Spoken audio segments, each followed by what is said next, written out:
Sebagian investor di Wall Street, New York semakin menyaksikan apakah Bank Sentral AS atau Federal Reserve bisa mewujudkan soft landing alias pendaratan empuk bagi perekonomian AS yang kepanasan dengan laju inflasi tinggi. The Fed will not be able to orchestrate a soft landing. The Fed's credibility is on the line here. Inflation is way too hot at over 8%. Historically, it has taken as long as 10 years for economies to bring inflation down to 2% once it exceeds 5%. The Fed is still talking about a 2% target. They're still being very aggressive. We're hearing that from all the Fed speakers on the tape. The terminal Fed funds rate is probably going to be somewhere in the neighborhood of 5%, and that's going to require some additional movement by the Fed. Data terbaru seputar inflasi, indeks harga konsumen tetap relatif panas. I think expectations are for the Fed to be tightening all through next year. If that's the case, we think the market will continue to trend lower. However, if we get to the middle of next year, Fed funds rates at 5.5, inflation seems to be somewhat contained.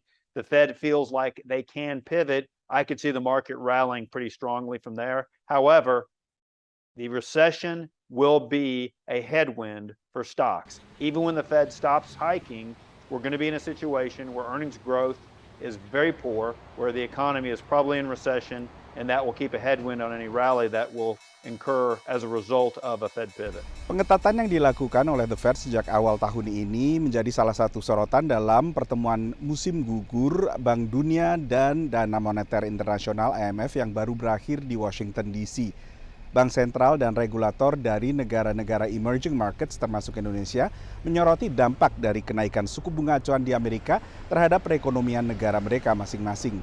Salah satunya adalah semakin menguatnya nilai dolar AS. The overall overarching concern is, yes, while they're trying to focus on the United States very specifically by raising interest rates, getting that terminal rate, and I don't even think they even know ultimately where it's going to end up.